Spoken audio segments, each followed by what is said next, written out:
No Evangelho de Mateus, no capítulo 14, nós encontramos duas histórias interessantes. A primeira foi a multiplicação de pães, onde Jesus, depois de falar à multidão, ele falou aos seus discípulos: não podemos despedir essa multidão, temos que dar algo de comer a eles.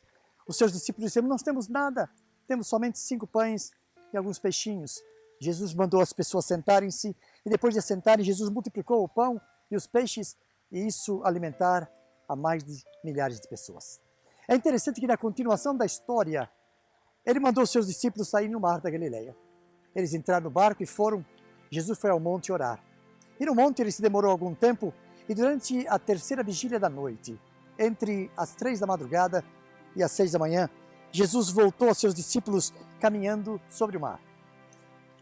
A ventania era horrível, era grande. Seus discípulos, atemorizados, viram Jesus caminhando e pensaram que era um fantasma.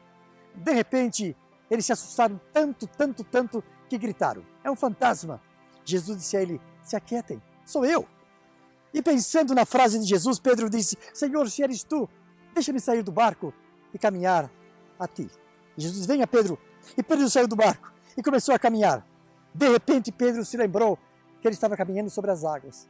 E veio o temor, veio a desconfiança do poder que ele estava nas mãos de um Deus que criara os céus, a terra, o mar. E ele começou a submergir. Ele gritou: salva-me, Senhor! O Senhor estendeu a sua mão e disse a Pedro: Pedro, homem de pouca fé. E levantou e levou para o barco. Diz a Bíblia que ambos entraram no barco. Agora, a coisa interessante para mim é a seguinte: Pedro caminhou com Jesus no barco. Ele caminhou até entrar no barco com Jesus. Agora, a pergunta que eu tenho é: por que ele duvidou? Ele duvidou porque ele pensou nas ondas do mar. Ele pensou na ventania, ele pensou no turbilhão, ele pensou na tempestade que estava sobre ele e sobre os seus amigos discípulos. E não é interessante, meus amados, que mesmo conhecendo todas as promessas que temos em Deus, quando vem uma tempestade em nossa vida, ao invés de confiar e depender nesse Deus tão maravilhoso e precioso, que tem nos levado, e nas tempestades mais profundas da vida, nós atemorizamos e clamamos: se és tu, Jesus, mostra-me o teu poder. E Jesus está sempre mostrando o poder, mas nós duvidamos. Pedro duvidou. Mas a coisa mais interessante é que, durante a oração de Pedro, ele não tentou dizer: Senhor, tu sabes que eu tenho fé, tu sabes que eu confio em ti. Não, ele simplesmente disse: Senhor, salva-me.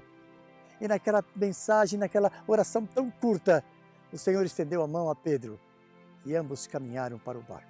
Meu amado, qualquer que seja a tempestade na sua vida, qualquer que seja a dificuldade que você está atravessando, não se esqueça que é durante os turbilhões da vida, durante as tempestades da vida, é que Deus nos prova a sua presença conosco.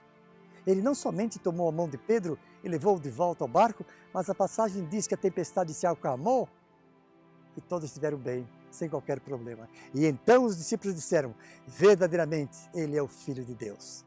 Parece a mim que somente quando Jesus faz um milagre em nossas vidas, nós confiamos no seu poder. Não, meus amados, Jesus é o Senhor. O nosso Deus é maravilhoso. Em qualquer circunstância da tua vida e da minha vida, Deus é presente. Então, nesse dia, eu te peço encarecidamente, qualquer que seja a situação da tua vida, qualquer que seja a tempestade que você está atravessando, qualquer que seja o turbilhão que você está vendo, vindo ao redor a sua presença, confie.